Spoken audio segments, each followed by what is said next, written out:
whispers among us. The black-eyed children return. The lullaby comes back first. You don't hear it so much as remember it. The way you remember the taste of rain on the night you first learned storms can drown whole towns.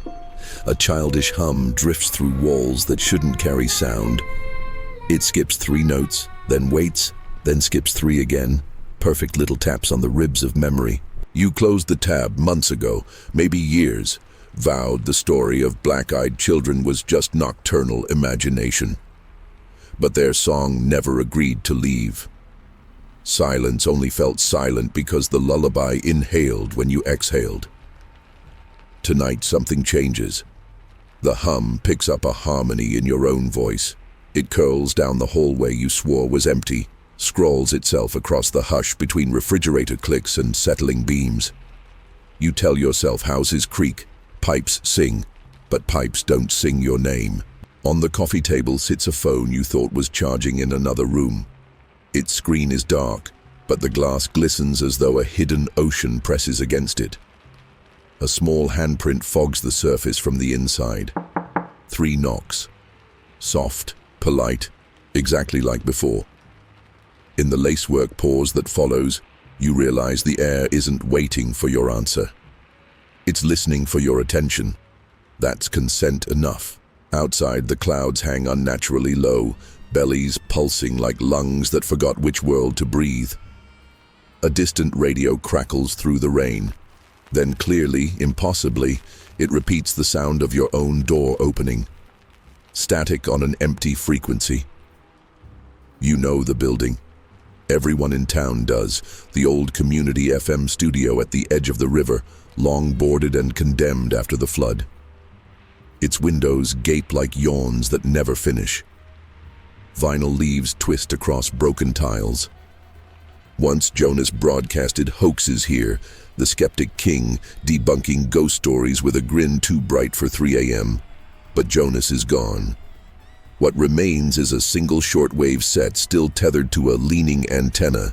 Nobody paid the power bill, nobody remembers signing for the generator fuel. Yet at precisely 1:18 a.m., the radio crackles alive. At first it's dead air, the flapping hush of faraway storms. Then a child's voice threads through, tinny but unmistakably close. You looked too long, Jonas. Except Jonas isn't here. You are, compelled by a nightmare you couldn't shake. Compelled enough to slip past the rusted padlock, wondering why the station lights were glowing like a pulse beneath plywood. Your name stutters from the speaker next. Not whispered, chanted, layered, as though a playground full of unseen children recites it in rope-skipping rhythm. You taste metal. The broadcast widens, notes rising, merging with a second voice you haven't heard since the night the hallway filled with mirrors and doors. Clare. Stop watching the dark and listen to what it wants, she says. Her words swirl with static as if recorded underwater, but the plea is clear. Something has followed her out of the white dimension where the collector cracked apart. It calls itself Refrain, and it mimics every sound you're too afraid to make. When the radio sputters again, the third voice is yours, except you never spoke into a microphone. I never opened the last box. The speaker insists in your accent, your cadence, your denial. You back away. A guitar string of panic snaps tight around the room. Each overhead bulb flares white, then pops, spraying amber filament like fireflies that forgot to live. Darkness. You taste wires burning. The radio whispers faster, children giggling between syllables. Let's see who answers first. On the last syllable, every screen in the building, old CRTs stacked beneath dust cloths, flickers on. No feed, no test pattern. Each shows a door. Your door. Its knob turns a millimeter farther on each screen, though you're miles away. Rain hammers the roof as if trying to drown the signal, but signals seep. They ooze into copper veins, slip down phone lines, crawl the root systems of dead networks until they bloom from devices you forgot had microphones. The station's neon on air sign, shattered since the flood, flickers red behind you. 3 knocks rattle the plywood front door from the outside. It shouldn't be possible. You broke the only lock getting in. Yet the door shivers again, polite, expectant. You freeze, throat tight. The radio breathes your name once more, softer now, like it pities you for pretending anyone ever leaves mid-game. A thin beam of light slides beneath the threshold. Moonlight shouldn't be that bright, shouldn't glow blue like TV snow. Shadows pool around your shoes, stretching toward the console like children eager for story time. You bolt for the back exit. The latch leaps open before you touch it, someone already inside, welcoming you out. Echoes chase your heels, small bare feet slapping unseen corridors. You burst into rain and mud, sprint until the studio's dying red sign is a distant ember. Only then do you notice your phone in your palm, though you swear you left it on the coffee table. The camera app is open.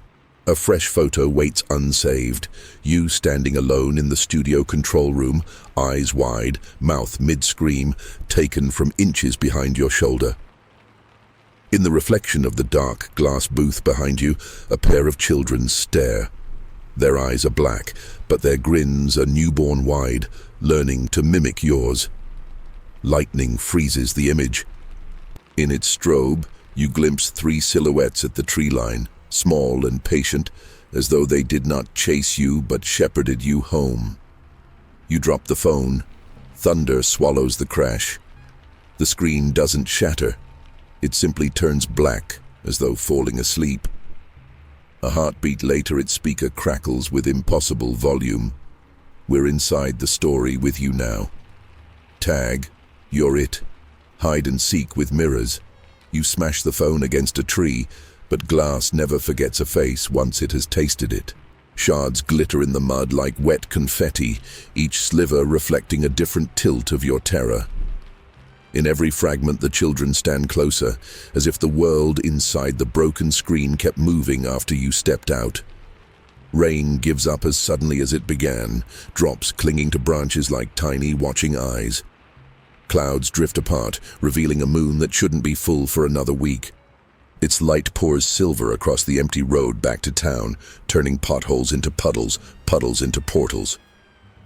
You avoid looking down, though the temptation hums. What if you see them smiling back?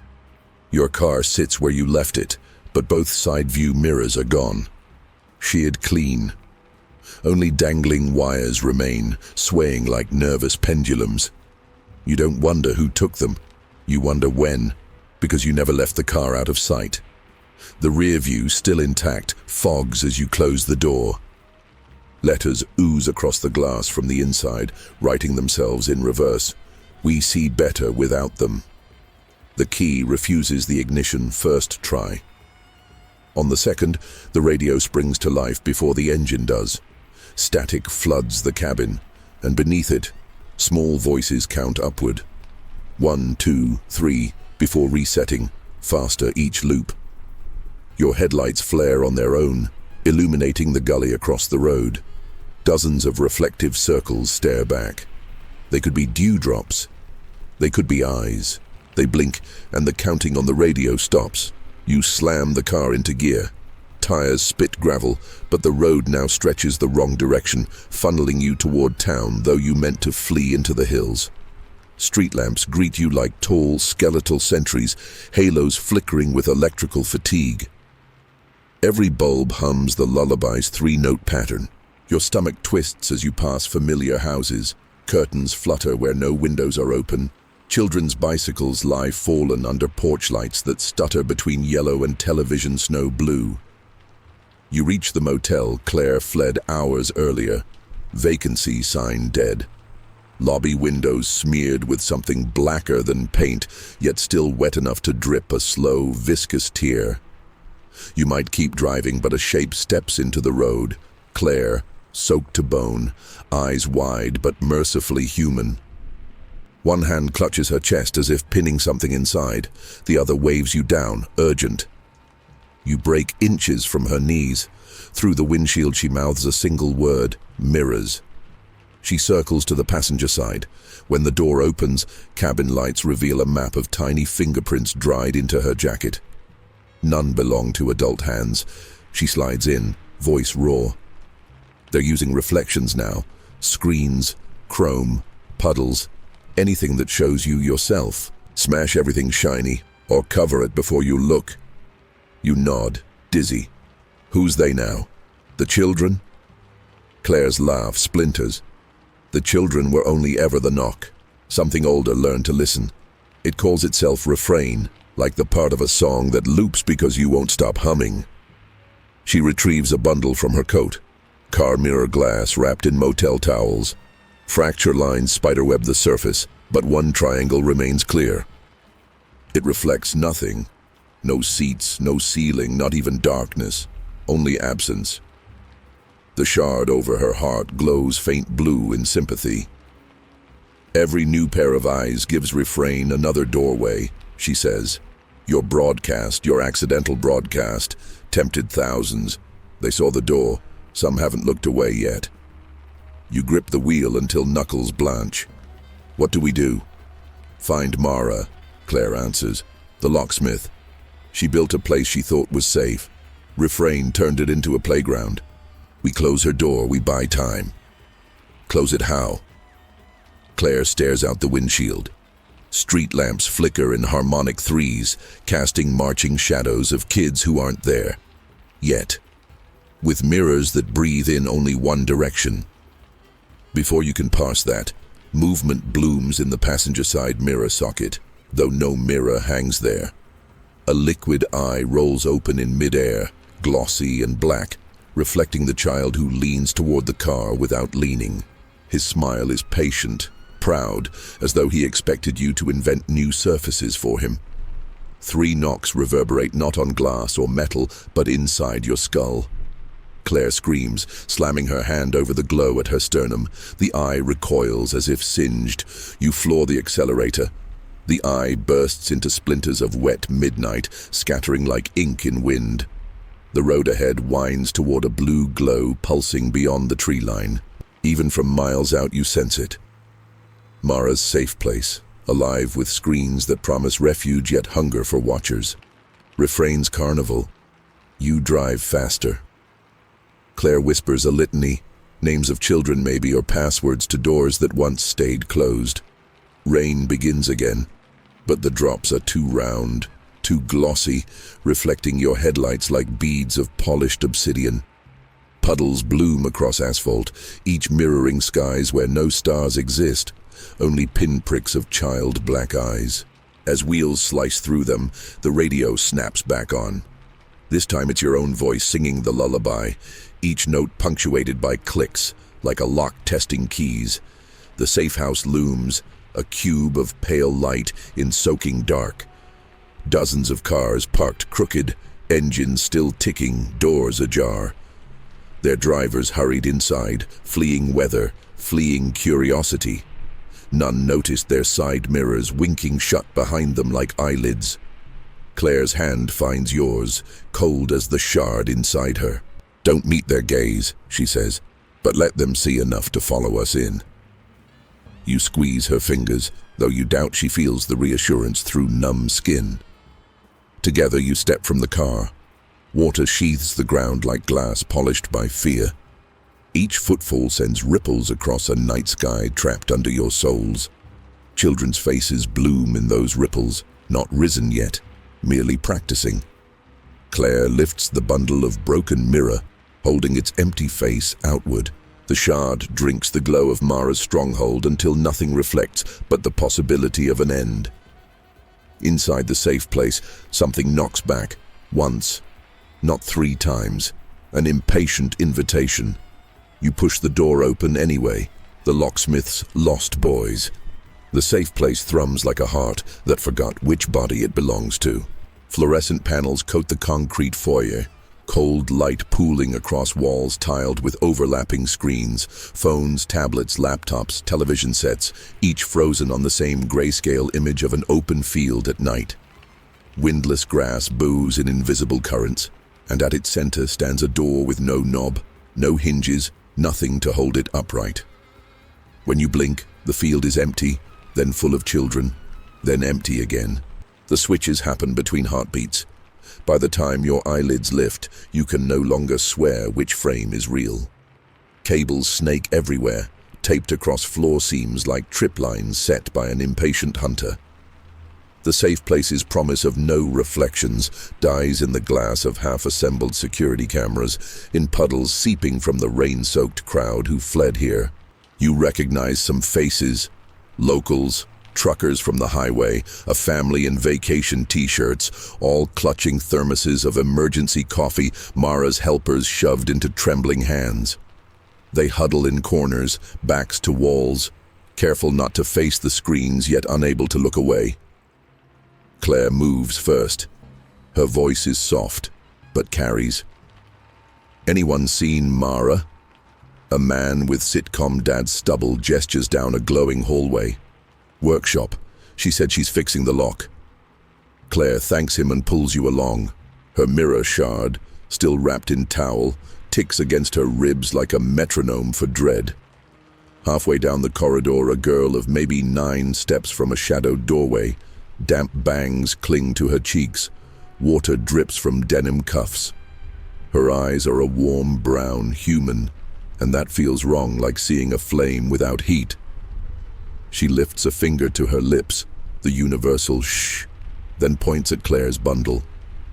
"Does it hurt?" she asks. Claire stiffens. "What?" "The piece in your chest." The girl tilts her head. I can hear it singing. Your pulse vaults. Claire's grip tightens on your sleeve. "You stay with the others," she tells the child. The girl smiles, sad and knowing. "They're not others. They're doors." She presses a wet kiss to Claire's knuckles, then slips back into darkness. No footsteps, no splash of shoes on the puddled floor. Silence seals behind her like fresh paint. You exhale through teeth. Was she? She's halfway, Claire whispers. Still remembers skin. The corridor opens into Mara's workshop. Benches buried beneath lock cylinders, laser cutters, solder fumes curling toward ceiling vents that wheeze under strain. At the center stands Mara herself, wrench spinning on a mechanism the size of a coffin upright. Her pupils are pinprick tiny and irises blackening from the edges inward. She doesn't flinch when you call her name. "Almost done," she mutters, voice rough as worn brass. "This lock only turns once it knows every watcher." Claire steps forward. Mara refrains inside the circuits. These screens are bait. Mara slams the wrench home. We show it a perfect loop. It chases itself instead of the children. "What loop?" She flicks a toggle. All screens in the facility switch from the empty field to a live feed of this very room. You, Claire, Mara, the coffin lock. A second feed appears inside that feed. A room within a room, smaller, grainier, but still recognizably the workshop. Frame within frame, spiraling inward ad infinitum until the final, barely visible box shows 3 knocks rippling down a chain of infinite reflections. Mara grins, sweat shining on her temples. Mirrorloop. Refrain loves reflections, so we give it endless self-dominion. She inserts a key of fused silver and obsidian, fashioned like a child's crude drawing of a house. "Once I turn this, no more exits." Claire's shard flashes cobalt. It won't trap just Refrain. Everything inside a mirror, every child gets folded too. Mara pauses. Better than them roaming free. A harmonic hum ripples through the floor. Every screen flickers. Children appear in each looped image, piled against the zooming corridor, layer upon layer of black-eyed silhouettes, claws of static arcing from their shoulders, some still wearing skinned brightness of ordinary pupils. They press palms to glass, mouths moving without sound. One voice breaks through. Not from speakers, but from the metal of the lock itself, vibrating bone deep. "Mother, may we come in? Your knees weaken." Mara squeezes the key. You hear that? Permission, all they ever need. She twists, but Clare lunges, intercepts her wrist. The shard pulse flares, light floods the workshop, washing color back into Mara's eyes for an instant. Mirrors scream, screens fracture into vertical blinds of static. Clare pleads, "Give me 1 minute. Let me draw the half-turned first. Pull them out before you seal the cage." Mara's gaze trembles between vengeance and mercy. 1 minute, then it shuts. The building shivers. Overhead vents belch cold breath laced with whispers. Somewhere down the hall, a door slams open, 3 short impacts. Knock, knock, knock. Panic erupts from the foyer. Voices, a crash of plastic, the muffled chant of the lullaby shouted as warning but heard as invitation. Clare tears the towel away, exposing the mirror shard. Its void now shows faint outlines, faces of children whose eyes flicker between black and the remembered color of home. She presses the shard to the coffin lock's surface. It sinks a centimeter, metal softening around the edges with a hiss like steam meeting snow. "Find yourselves," she murmurs. Images stutter. In every shrinking box, a handful of children pivot from the camera, eyes clearing, skin blush warm. They step backward, dissolving into lines of code that peel off the glass and swirl toward the shard. It drinks them in blue pulses. 40 seconds left. The lights overhead burst one by one, plunging the workshop into gloom striped by screen glow. Refrain feels the siphon, panics, slams itself against the loop. The nested feeds jitter, the inner rooms warp into stretched corridors of pure static. Faces larger than human peer out, their mouths radio-wide, devouring frames. 30 seconds. Your phone, long dead, buzzes in your pocket. Impossible. Screen lights. Unknown caller. The display cycles through front camera view. You're staring down at yourself, except your eyes are bottomless, and a child stands on each shoulder like trustees of stolen thought. The phone voice is your own, backwards. Turn the key or they'll turn you. 20 seconds. Mara's hand sweats on the key. They're pushing. Blood beads along her gums where she bites down. If we lose code integrity, loop breaks outward, not inward. Clare shakes with strain, shard scorching her palm, veins lit cerulean. 10 more children, she gasps. Please. 15 seconds. A crack erupts through the loop. The field scene returns, but now the door has company. A mirror propped against its frame, reflecting infinite copies of the door, the field, the sky. Refrain steps into view, a silhouette shaped like negative space, seams lined with flickering captions of every username that ever watched. It lifts a finger. In all screens, so do you. 10 seconds. The workshop door bows inward under unseen pressure. Wood fibers snap. Beyond it, giggles swarm. Too many. 9. Clare screams. Her shard blazes white, then shatters outward in snowflakes of silver glass that hang mid-air. Each flake carries a reflection of a child, some clear-eyed, some half-turned. They drift like lanterns toward the lock. 7. Mara meets Clare's gaze. Understanding. Regret. She twists. The key completes its arc. Full silence, like the moment after a bomb dress rehearses impact, but before the sound catches up. Lights die. Screens wink out, last to first, collapsing the loop room by room until the final pixel pops. Darkness swallows the workshop. Then a breath, a cavern inhale from nowhere that pulls every shard, every flake, every whisper into the coffin lock. Metal seals over itself, smooth as newborn skin. A final clink echoes, the key ejecting, melted useless. Emergency strobes blink crimson. You stagger, ears ringing. Clare crumples, fingers smoking. Children's cries fade to distant wind. The workshop door, forced half open, hangs limply, nothing behind it but ordinary hall. Mara braces on the bench, eyes wet. Is it over? Before Claire can answer, the foyer erupts in applause. Slow, mocking, childlike. The locks never kept watchers from clapping. A small figure steps into workshop light, the brown-eyed girl from the hallway. Her gaze is human, but her shadow stretches too long, too thin. She holds out her hand, palm up, revealing a fragment of obsidian pressed with a doorless house symbol. "Tag," she says softly. "We're still it." Circle games. The shard on the girl's palm pulses once, matching the faint afterglow inside Claire's cracked chest. Its surface shows nothing, yet heat radiates in whispers, curling phrases that shape themselves just beneath comprehension, half lullabies, half commands. You feel them too, buzzing behind molars the way low thunder rattles window panes. Claire reaches out, not to take the fragment, but to shield it.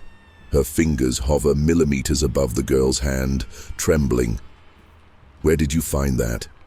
The child shrugs. "It found me. Things that break, like to finish breaking." Amara steps forward, wheeling the sealed coffin lock toward reinforced racks. "If that piece was outside the loop, my cage is flawed." She glances down the corridor as if expecting more escapees, more slivers hemorrhaging out. "We need containment." The girl shakes her head. "No more cages. Cages teach shadows how to slip between bars." Her voice deepens, not older, but doubled, as though another throat overlays hers. Refrain replays everything. "We learned your turns, your keys, your mercy." Claire's eyes widen. "You're half-turned," she murmurs. "Refrain is wearing you like a glove." The girl smiles. Gloves come in pairs. Light flickers. The opposite wall ripples as if coated with liquid chrome. Small fists press outward, printing silhouettes, knuckles, foreheads, noses flattened against embryonic reflection. One by one they push through, dropping wet onto concrete like newborn ideas. Some retain ghostly eyes of smudged mascara black, others blink with glimmers of retained humanity. Each hums the rope-skipping chant in a minor key. Mara curses under breath, fingers darting for a set of emergency kill switches wired to flood the hall with halogen glare. Before she slams them, Claire grabs her wrist again. "Light cuts mirrors," she says, "but it chases out the ones still choosing." "Choosing what?" you shout, backing up against a workbench cluttered with drill bits and hacksaw blades that suddenly look less like tools and more like last lines of defense. "Choosing to stay kids," Claire answers, voice cracking. "We blind them now, they'll finish turning in the dark." The girl with the shard kneels, setting the fragment on the floor. Liquid shadows creep from its edges, sketching chalk outlines of hopscotch squares. Numberless, endless. She stands, brushes palms on damp jeans. "Play with us," she says. "Tag was the old game. Now it's circles. Step inside, and we show you how to come back out different." Your stomach knots. Around the seated shard, squares multiply, overlapping until they form a spiral. The children step onto each shape, balancing. With every footfall, a name echoes. Some you don't know, some you wish you'd forgotten. The names of people who watched Jonas's stream. The names of people who rewound Claire's first warning. The names of everyone who outran curiosity but not memory. Claire turns to you. We break the spiral before it connects end to beginning. Once it loops, Refrain wears every name in it like echo armor. "How?" you ask. She motions to the coffin lock. "We need an opener, a door that leads out, not in." Mara laughs once, sharp. "I just built the strongest door in existence and you want it unlocked?" "No," Claire replies, voice steadying to steel. "I want it to swing both ways." Mara hesitates. Her pupils dilate again as though she's remembering why she built cages instead of windows. But then she nods, shoulders squaring under the weight of choice. She shoves the lock toward you. "Hold it upright. I'll bypass the melt seal. If it backfires, drop it and run." You brace under the coffin lock's surprising heaviness. like holding not metal but condensed regret. It vibrates faintly, beating an arrhythmic pulse that scratches at marrow. Mara unspools a wire, weld torch hissing like a serpent about to sneeze. Sparks dance, acrid scent fills the air. Children stop humming. Their heads pivot in sync, sniffing the iron oxide perfume of molten promise. The spiral pauses mid-growth. The girl kneels again, tapping a hopscotch square. Ink-black ripples spread. Reflections of screens, windows, phone lenses burst through floor puddles. In each mirrored slice you see adults standing in living rooms, phones inches from faces, doom-scrolling. They think they're alone. They're not. They're watching you watch them. Your arms ache. Mara pries at the seam, mumbling code phrases like prayers. False latch, reverse tumbler, yield. Metal whines, bitter, forlorn, as though giving birth to its opposite. Click. The seam breathes open. Cold wind floods from within the lock, smelling of pine needles after rain. And of something else. Pages turn too quickly, stories blurring word into word. It's not just exit air. It's narrative in raw form, a draft unedited so long it's grown wild. Clare thrusts her broken mirror bundle into the opening. Light erupts, neither white nor blue, but all colors remembered at once. It streaks across the floor, searing a gap through the hopscotch spiral, cutting the circle before it can close. Children stumble, some crying out in honest surprise as if woken mid-dream. Their eyes flicker, black, then hazel, then black again. The girl stands alone on her square obsidian shard reflecting the bloom of color. For a beat she looks simply human, confused, 9 years old, rain-soaked.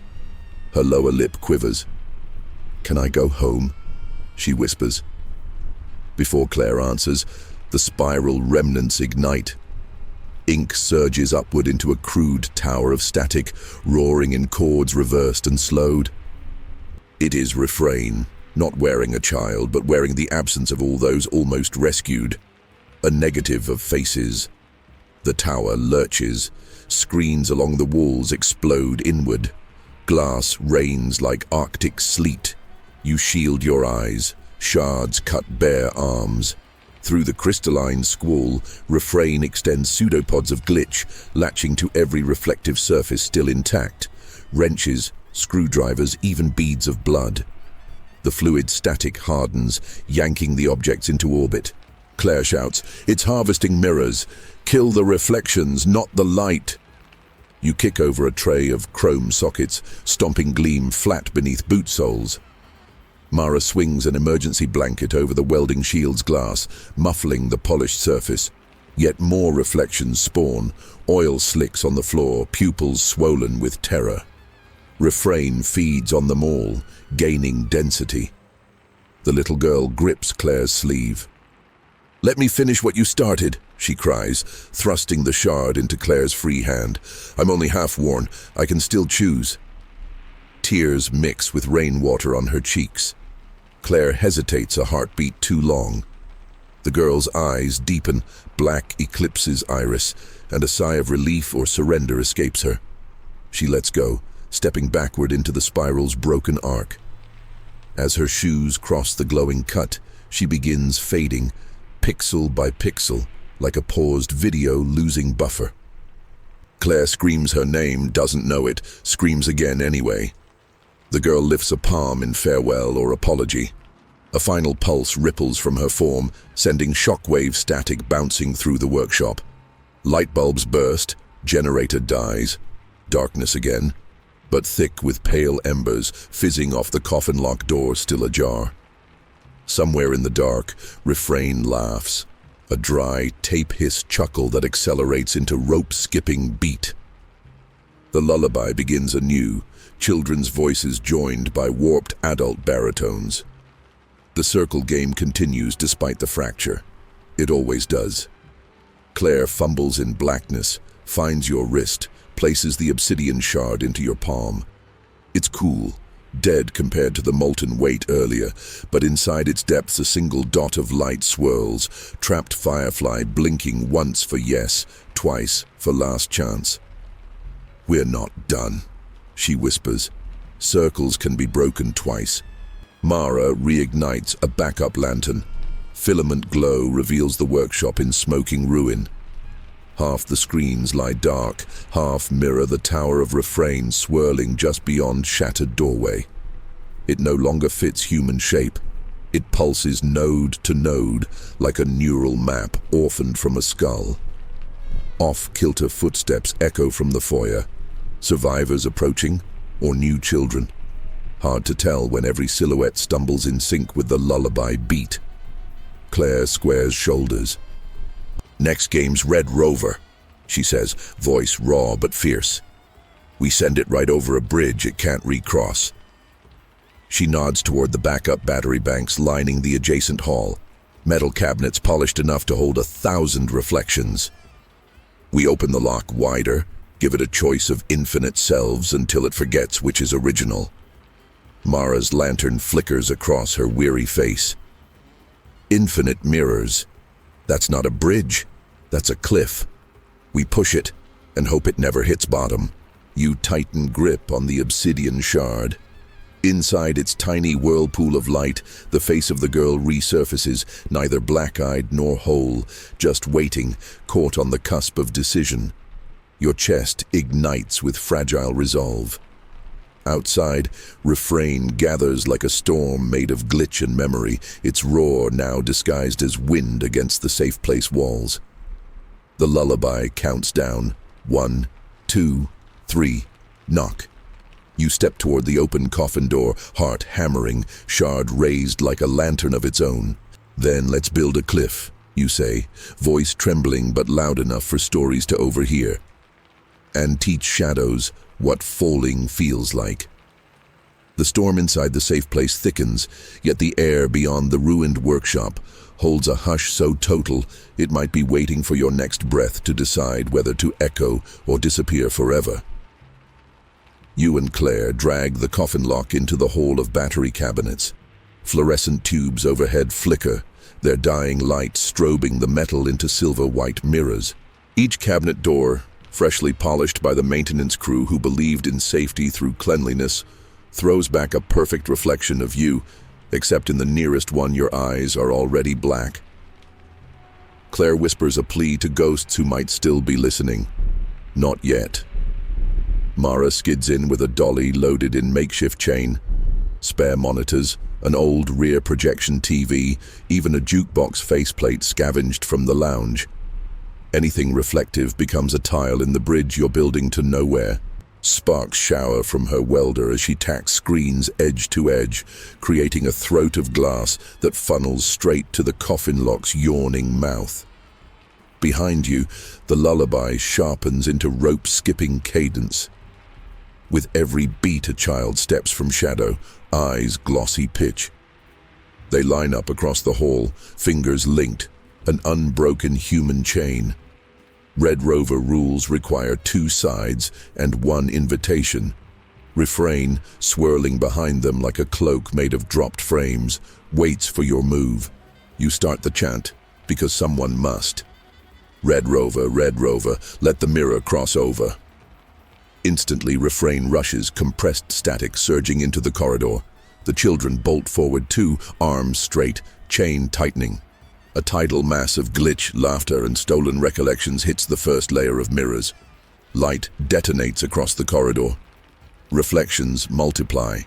Refrain meets itself, then another self, then 1,000, each slightly different by the fear of a single watcher. The wave shudders, trying to decide which copy is truest. Glass warps, some panels buckle. 3 children tumble through, rolling into your feet, eyes flickering between black and frightened hazel. Clare drops to her knees, pressing the obsidian shard to each child's forehead. The shard drinks the darkness, leaving tear-strewn normal eyes behind. "Run to the back," she tells them. "Don't look at anything shiny." They scramble past Mara, who herds them toward a storeroom lit only by battery LEDs. The welder's torch goes dark for good. She tosses it aside and grabs a crowbar. Second wave coming. Refrain regroups. Its front layer coalesces into a towering effigy of half-remembered nightmares. Television snow, the melted faces of bedtime monsters, your own reflection cut and rearranged. The corridor trembles. Mirror panels rattle like teeth in wind. You heave the coffin lock upright, hinge seam gaping wide. Inside churns the same infinite white Clare escaped once. A dimension composed of unfinished pages, breathless pauses, and choices never claimed. The open maw moans hunger for story fuel, exactly what Refrain is made of. The glitch tide surges again. This time it doesn't crash, it folds, streamlining into spears of running code. They pierce mirror after mirror, fracturing angles but racing straight for you. 2 seconds from impact, the obsidian shard pulses in your grip. Warm, guiding. You swing it like a flint. Shattered silver erupts backward, ricocheting Refrain's own reflection straight into the coffin lock's throat. Suction booms. Air whooshes past, vacuum dragging stray bolts, shards, whole light fixtures chaotically inside. Refrain howls, no child voices now, only the grinding roar of every corrupted file screaming at once. The children in the hall drop their link, clutch ears, collapse. Black recedes from their eyes like ink diluted in water. But mirrors keep breaking under the drag. Spider cracks race across the corridor. One cabinet door snaps free, whipping through the whirlwind into the lock, slamming its seam shut. The vacuum stops. Silence slams down. Too sudden. Wrong. Refrain is half inside, half out, body wedged in the coffin gap. Its remaining mass thrashes, flaying sparks from steel walls. Glitch tendrils lash at you and Clare, slicing clothing, nicking skin. Each cut shows static instead of blood before sealing over, hungry to replace red with signal. Mara charges, crowbar raised, but a tendril whips, sending her spinning into a mirror. Glass erupts around her, thousands of Mara shards gasping before they wink out. You pivot to yank the seam door open again, but the cabinet panel has welded to the frame under vacuum heat. Refrain's wedge grows, forcing the gap wider from inside. It's not being pulled anymore, it's crawling out. Clare drags you back. Plan B, she pants, pointing to a maintenance ladder marked Roof Access. Thunder rattles overhead, real or storyborn, hard to tell. But you run. Up narrow rungs, slick with condensation that smells like the sea inside a seashell. Children follow close, some now clear-eyed, guiding their half-turned friends who whimper at every reflective metal step. The roof hatch clanks open. Night air lashes your face. Icy, electric, thrumming with the lullaby carried on wind. Beyond the safe place, the decommissioned TV tower looms. Skeletal pyramid of rusted steel, service lights long dead, now pulsing erratically with unauthorized power. Every other bulb flares blue, then black, as if blinking in envelope Morse. The tower's dish arrays tilt down, aiming not at sky but at your building, as though eavesdropping. Mara bursts up behind you, arm bleeding. She tosses you the crowbar. "We can't hold it here," she gasps. "We fry it with broadcast feedback. Tower's microwave relays still juice if we bridge the battery bank through the roof cables." Clare eyes the flickering tower. "Red Rover at the tower," she whispers. "Send the echo right over, and burn the bridge behind it." A quake below, metal groaning as Refrain shoulders through corridors, every broken mirror becoming a door limb. The lullaby grows bass, hammered into march tempo. There's no time to argue. You and Mara haul a spool of insulated copper from the rooftop maintenance bench. Rain starts again, sleeting needles that refract security lights into prismatic halos. You lash cable ends to grounded rods, then to the still live feed running up the tower's service core. Each connection feels like plugging nerves into lightning. "Open circuit first," Clare commands, her voice brittle glass. She stands at roof edge, obsidian shard raised to the sky. Children huddle behind her, eyes closed, humming the lullaby backward, a soft unraveling of its spell. Below, safe place doors burst off hinges, clattering to asphalt. Refrain emerges.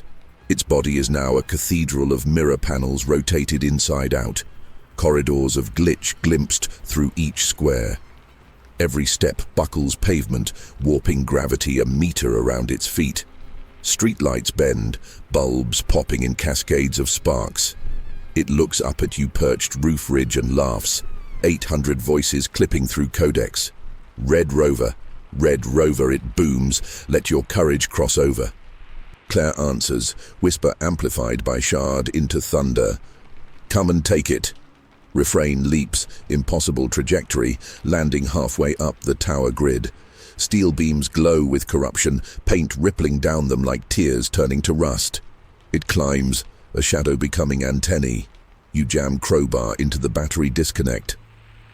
On your call, you shout. Mara braces at the main breaker. Refrain reaches the tower's dish array, mirrors in themselves, still enough to hold an echo. It stretches, poised to flood every frequency with its voice. Clare steps to the open circuit clamp. The shard hums, the dot within swirling frenetic gold.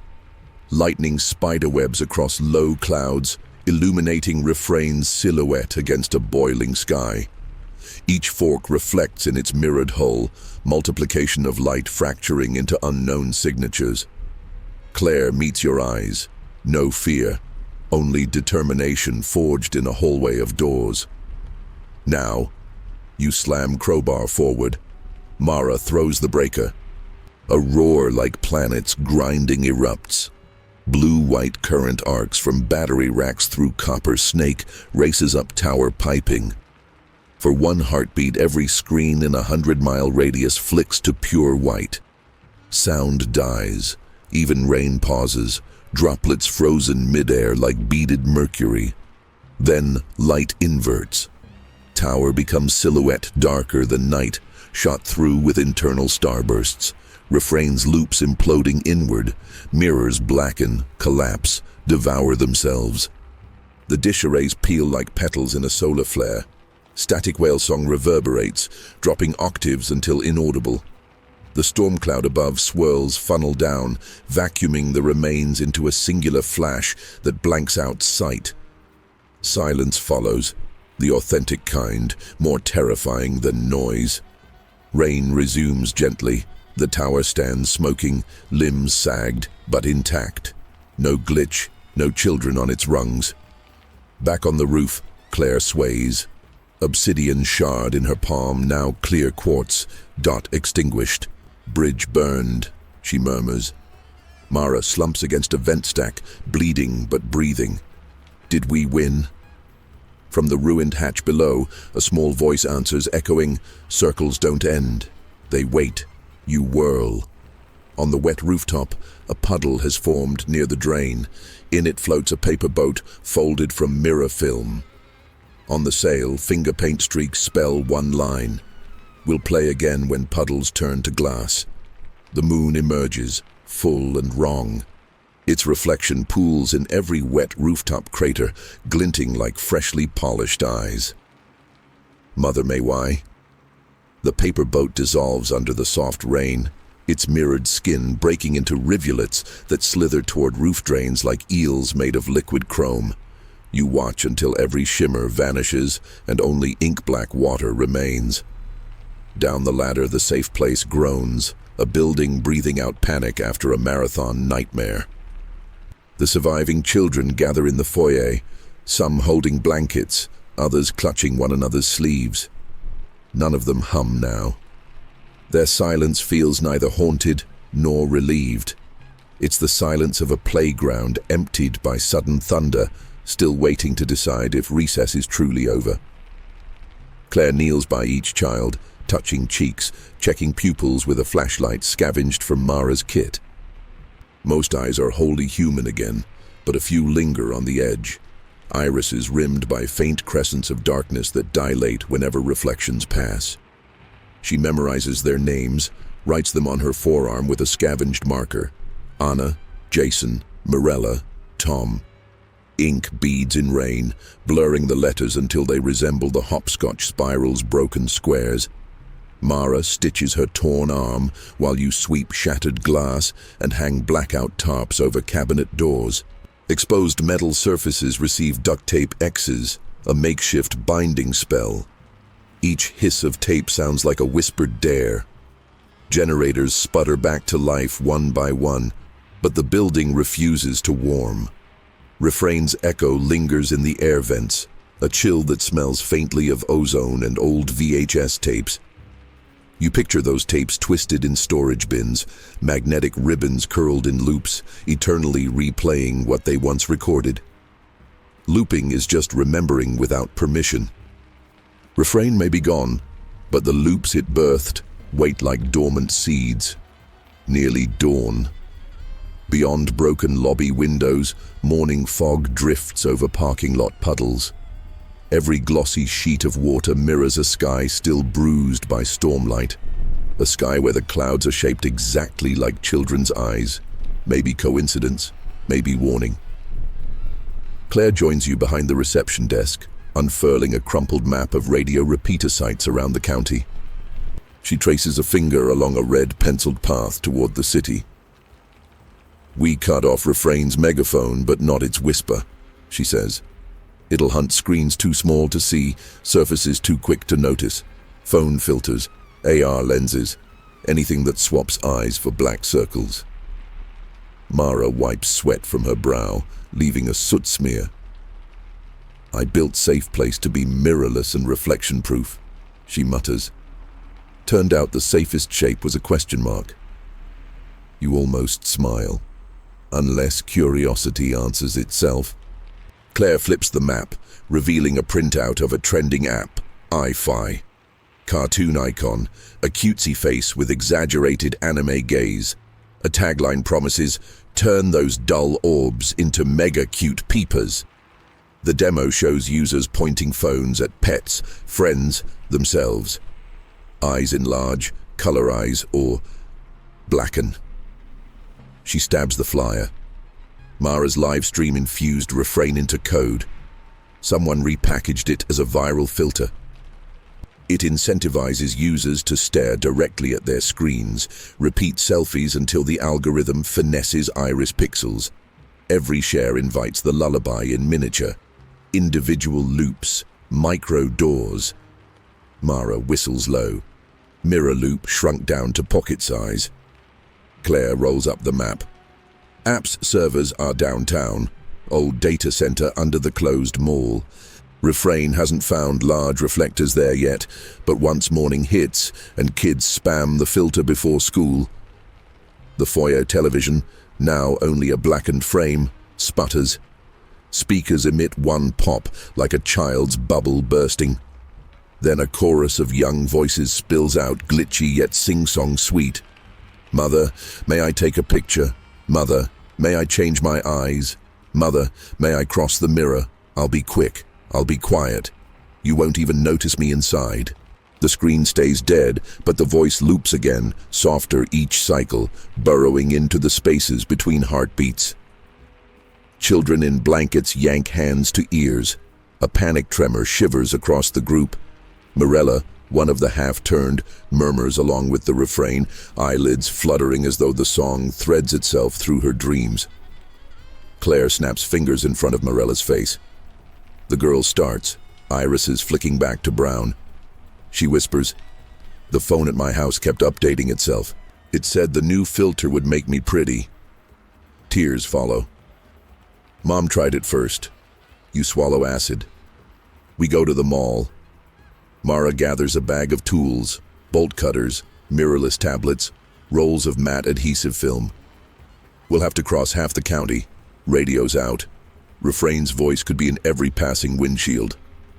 Claire pockets black tape and the quartz shard, once obsidian. Then we keep our eyes on the road, not the reflections. She turns to the children. "We'll lock the Safe Place doors from outside. Emergency lights will stay. Don't touch screens, don't drink from cups that shine. And if you hear 3 knocks..." Anna interjects, voice trembling but strong. We don't answer. Claire smiles thinly. Good. Keys rattle.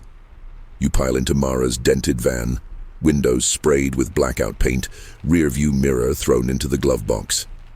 The engine grinds awake. Fog walls part as headlights cut through dawn's first smear of pewter. Roads are slick with leftover storm and scattered branches. Puddles lace the asphalt like stray mirrors waiting to be looked at. You teach yourself to ignore them, focusing instead on the wiper's rhythm. They swipe 3 times, pause, swipe 3 again. Muscle memory rebels. You adjust settings to randomize intervals. Mara drives while Claire sits shotgun, scanning a jammer app on her tablet. Signal spikes bloom and vanish as towers hand off data to hungry phones. Each spike pulses in a pattern reminiscent of hopscotch squares. Fog thins near the interstate. Billboards appear, digital LED boards still alive despite power hiccups. Their ads flicker. A sports drink becomes a cartoon child. The child's eyes swell black. The billboard blinks and resets. Another board displays a QR code labeled, Join the Game. Beneath, hashtag scroll, Dumb Eye Challenge. Mirror me, Mother Mai. Semi-trucks roar past, their chrome tanks reflecting warped versions of the van. Claire covers the tablet with matte film. Every sign is an invitation, Refrain's recruiting impatience. Kids who can't wait for the app will scan roadside codes. Just as she finishes, Mara brakes hard. Ahead, a school bus straddles both lanes, hazard lights flashing. Children cluster outside, 20, maybe more, backs to you, heads tilted at unnatural angles, as though their necks are strings pulled taut by an unseen puppeteer. All wear masks printed with cartoonishly large eyes. The masking film gleams faintly. You yank the crowbar from under your seat. Claire grabs a roll of tape, Mara her toolbox. Doors slam. Fog muffles your footsteps. The nearest child, small boy in yellow slicker, turns. The mask's eye holes reveal nothing beneath but shadow. He raises a smartphone. The lens is cracked into a spider web that nonetheless reflects your shape multiplied. Through the webbing, a 3-note hum seeps, the same rope-skip cadence slowed to a lull. Camera shutters click in unison, every masked child capturing stills of you, Claire, Mara. One by one, screens flip to selfie view. On each display, your eyes darken, your pupils stretch until black overflows into sclera. Claire lunges, slapping phones to mud. Glass shatters, the hum weakens. But phones still in pockets, hands, hoods continue snapping phantom frames. Each snapshot strengthens the background lullaby, weaving new verses under existing beat. We knock, and you look. You look, and we live. Let us in, let us in. Mother said we always win. Mara pops her toolbox, pulls a can of metallic spray sealant. She coats camera lenses gray, each hiss scoring a brief victory. Children lower phones, step back, masks rotating like weather vanes toward the next threat. Fog behind the bus swells, coalescing into a taller figure. Adult height, face hidden by a mask crafted from a laptop screen bent into a curve. Pixels still pulse faintly, showing code lines scrambled into teeth. The figure carries a portable ring light, its halo mirrored in every child's mask. This is not Refrain. Refrain is too large, too dispersed now, but a new host, willingly crowned. The mask's screen scrolls text, stream starting soon. Mara curses. Influencer spawn. Claire's jaw tightens. They're trying to live stream the contagion. The tablet in her bag buzzes violently. IFY's server pings, spike off chart. Hundreds of thousands of active sessions lighting up the map like measles spots. The crowned figure lifts the ring light, aims its glow. Inside the circle, your reflections multiply like lens flares, each with black eyes, each humming louder. You slam the crowbar into the ring light's battery pack. Sparks explode, searing fog to steam. The crowned figure reels. Mask cracks.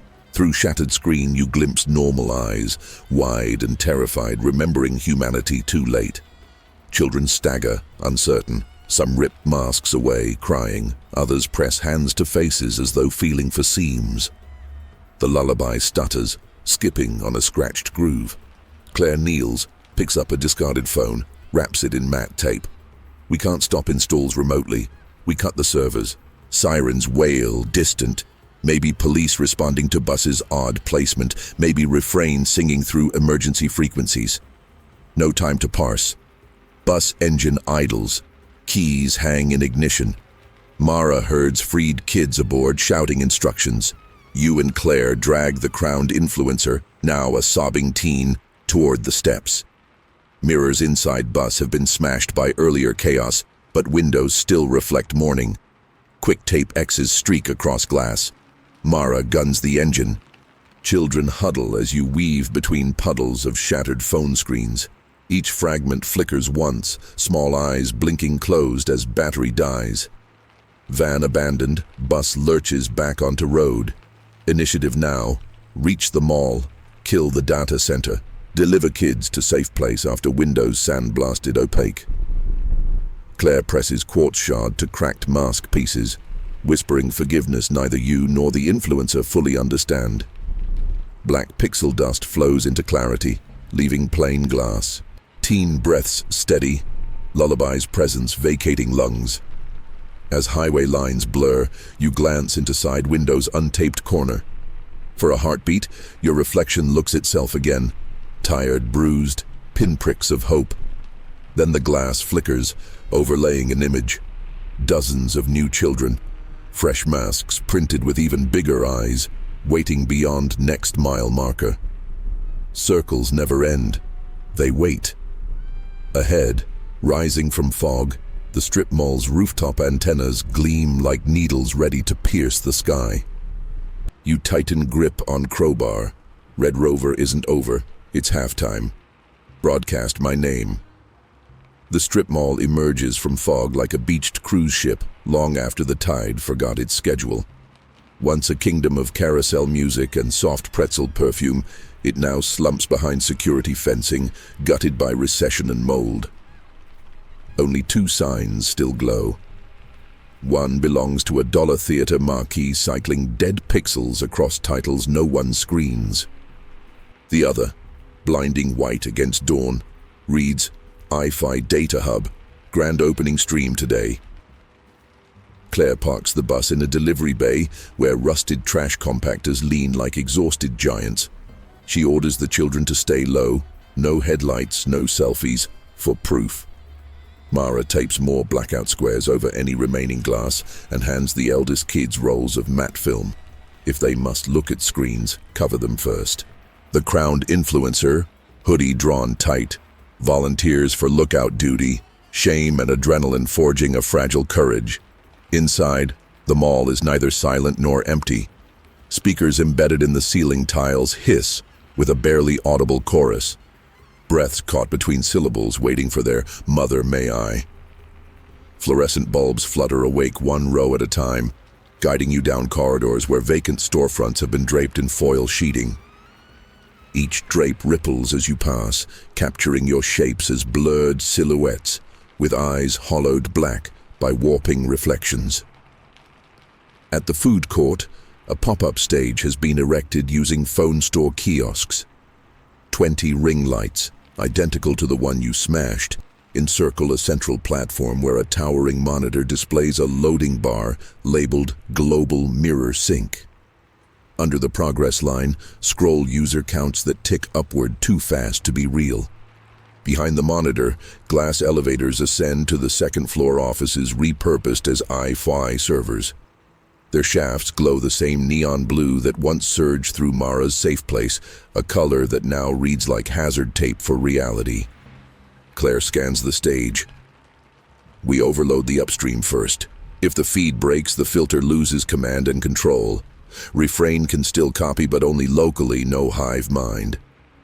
Mara cracks her knuckles, hefts the crowbar you passed her. Servers wired into building mains. We cut the mains, spike the generators, fry the racks.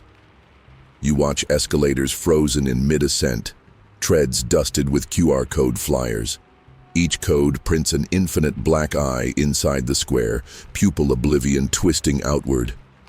You kick stacks into displacement, pages fluttering like night moths. Clare's shard quivers. She grimaces. Refrain's pieces still looking for each other. The shard is magnet. She slides it into an anti-static pouch, clips it inside her jacket. Keep me in line of sight. You approach the central monitor. Its progress bar surges past 90%. Live chat scrolls at hyperspeed. Let's go, Mother May I show me the mirror, black eye challenge. Avatars flash, some cartoon, some blurred selfies already wearing filters void. Your reflection appears on screen for a split second, eyes default brown, but they blacken before your brain registers. The monitor chirps, saving your image to a mosaic of volunteer test faces. 1,000 of them flicker left and right, like security cam walls in an abandoned spy thriller, each mouth silently counting rope skip beats.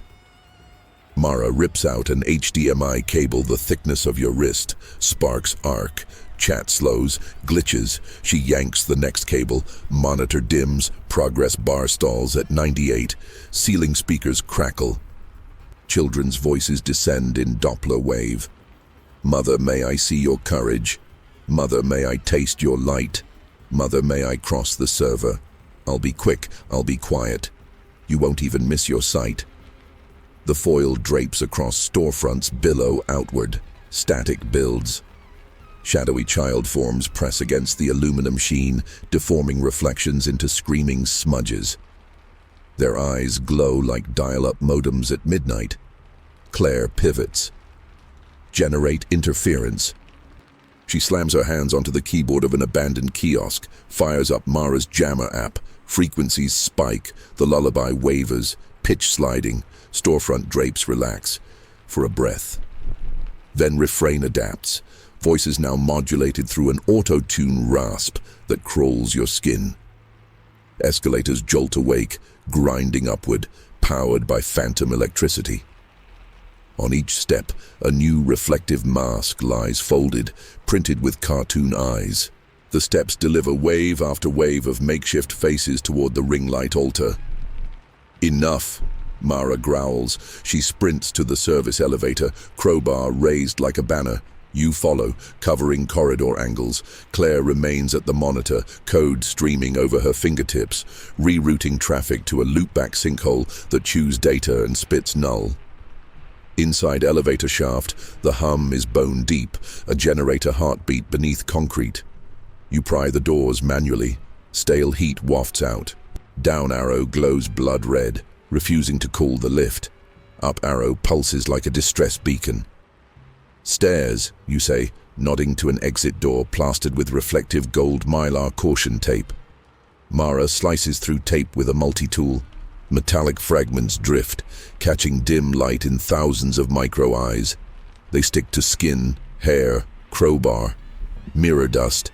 The stairwell reeks of overheated plastic. Every landing hosts a tablet duct taped to railing, front camera facing upward. Each screen shows the next flight above, creating a vertical infinity mirror. On every tablet, your troop marches forever, eyes black, crowbar dripping static. Mara smashes the first tablet. Black glass coughs sparks, extinguishing the loop. The next landing's tablet glitches, attempting to fill its missing feed with algorithm hallucinations. Dogs with human smiles, smiling infants with no eyes. Abstract swirl of pixels coalescing into a door. You ascend. Halfway up, the lullaby returns overhead, but the lyrics degrade into distorted Mother May I lines in languages you don't recognize. Static French, reversed Portuguese, syllables that might be Cherokee or binary. Refrain is crowdsourcing new permission syntax.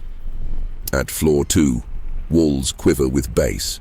Server room door stands ajar, dull glow inside.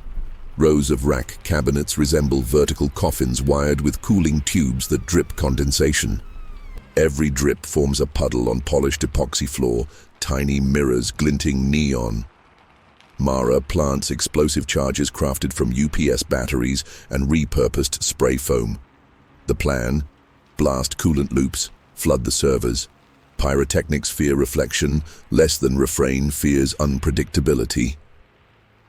Claire's voice crackles on walkie. Progress stuck at 98 but chat climbing. Need 30 seconds. Mara arms countdown. You help string date cord across racks. Careful not to glimpse puddle reflections, showing your pupils as swirling QR codes. When timer dips under 10, Refrain screams through ceiling vents. A cacophony of video buffering wheels broken loose. Air pressure slams outward. Rack doors fling open like gaping jaws. Inside each cabinet stands a child-sized mannequin coated in chrome, cables feeding into mouth cavities.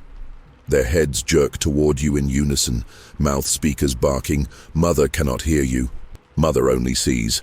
They lunge, too fast, but you and Mara dive back through doorway. Explosive foam ignites behind, coolant lines rupture, Freon sprays white fog that flashes to ice. A concussion wave stamps ears to silence. Monitors downstairs flick to 11%, then 0. Chat ceases. Lullaby dies mid-syllable. Aftershock leaves the corridor snowed in frost. Chrome mannequins lie shattered, cables sparking like decapitated snakes. Mara's crowbar glows red at the tip, jagged from reflected heat.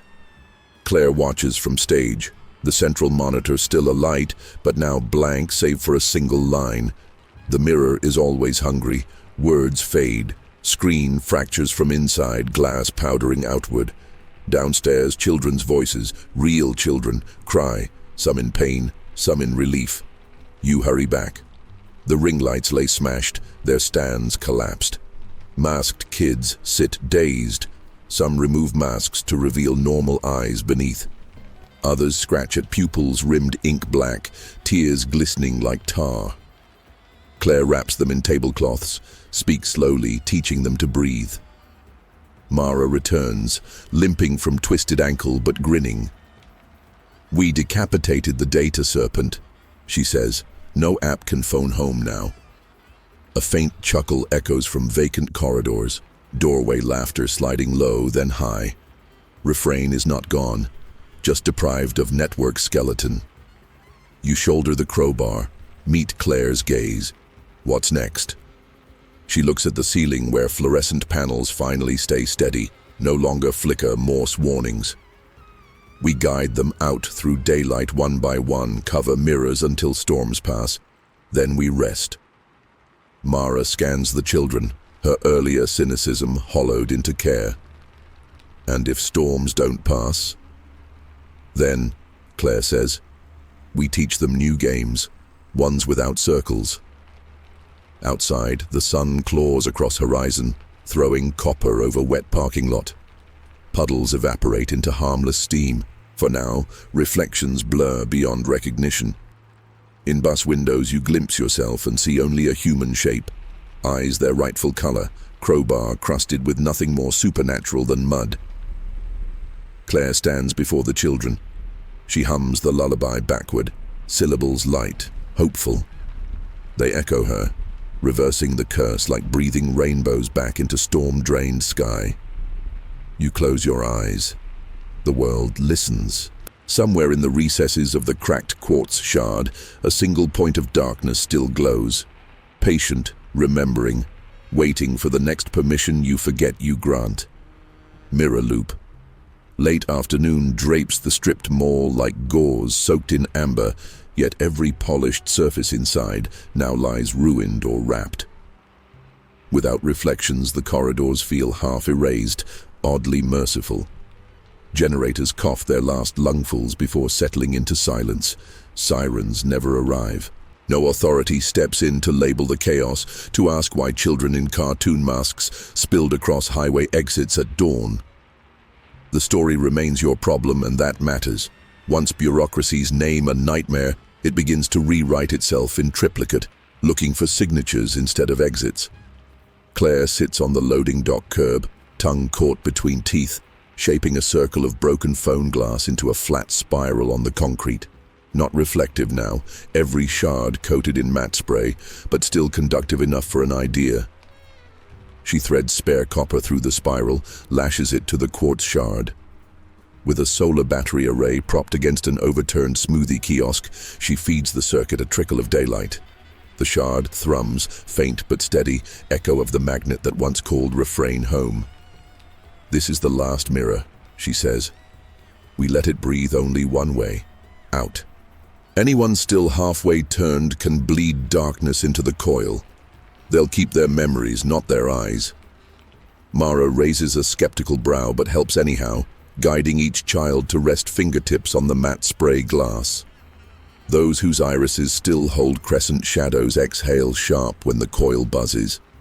The crescents fade, leaving only weary hazel or green or grey. For some, the darkness never lifts completely, a thumbprint of void remains, but their pupils dilate and contract again, reborn to ordinary light. When the final child steps back, the spiral glows a last cobalt flash, then dulls forever. Clare slices the copper leads, pockets the inert shard. "No more magnets," she whispers. You escort the children onto the bus. Fog has burned off. Sky stretches wide, unblemished. Pavement remains slick, but puddles only show bent clouds and hopeful ruin. As each child boards, you hand out plain black stickers, cover your phone lens until the world agrees to safer games. They nod solemnly, tiny guardians of their own thresholds. Mara cranks the engine, exhaust plumes like dragon breath. She will drive them to safe place first, then onward to clinics, relatives, maybe headlines someday. For now, they are simply passengers carrying quiet hearts. Clare watches the bus fade down the frontage road. Wind stirs paper QR flyers across the lot, but sun fades their ink before they reach another set of eyes. She turns to you, shoulders sagging with earned exhaustion. "Stories don't end," she says. "They wait until someone rewrites them kinder." You glance at the empty mall, at the ring light stands crushed like brittle halos, at the shattered monitor whose loading bar never reached completion. Kinder or hungrier? She smiles, and the fatigue does not diminish the fierce curve of it. "That's why we share." A story whispered in daylight loses teeth. Bedtime story with know the end. Night returns without thunder or static, just honest crickets. You and Clare sit on the hood of Mara's abandoned van, watching stars. For the first time since the radio spoke your name, you feel the hush of ordinary darkness. A lullaby sung by insects instead of children who knock. Clare threads a fresh strip of matte tape between her fingers, tying it into a bow. She presses it over the van's cracked windshield, where your reflections once blackened. "One precaution left," she murmurs. "Even harmless mirrors remember what they saw." You nod, heart finally slowing. A cool breeze slides past, ruffling hair, clearing the smell of burnt servers and tin foil. Somewhere an owl calls, brief and questioning. Clare inhales. "We'll go back for the rest of the kids tomorrow, then maybe find a radio tower that broadcasts something gentler than fear." You let silence answer. Stars pulse overhead, distant and content not to be touched. From your pocket, a phone vibrates, battery somehow alive after all.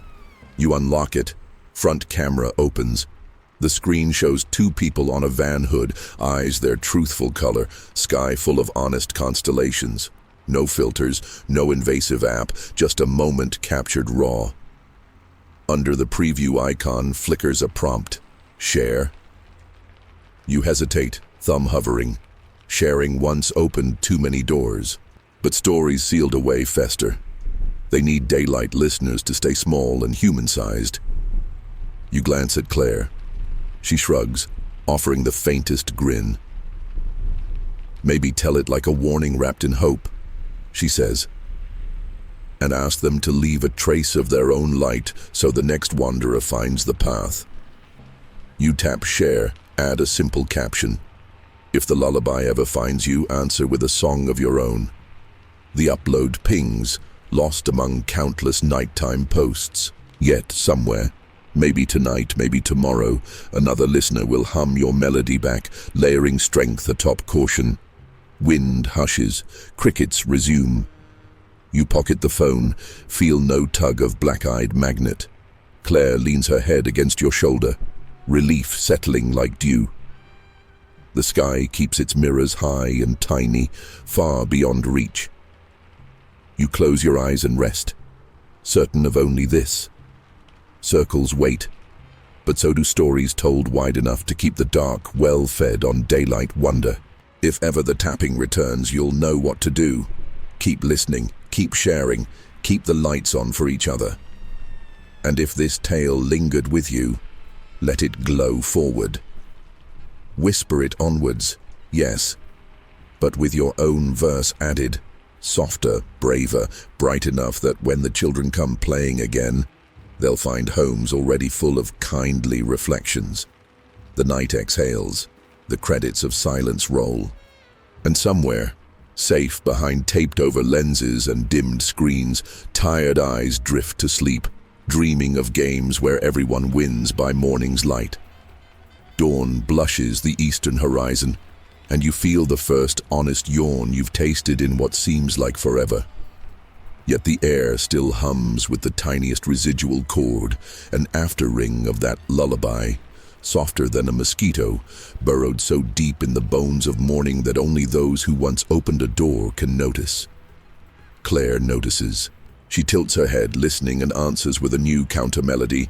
No words, just a curving whistle shaped like sunrise sliding over dew. Her tune presses into the hush. The hush yields, and the hum breaks apart like frost under breath. You both take it as a sign. Weeks slip by.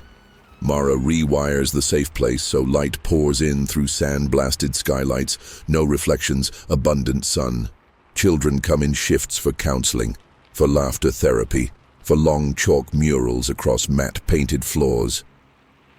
They leave their phones at the door, cameras taped and lenses plucked, and sign bunk bed slats with marker vows.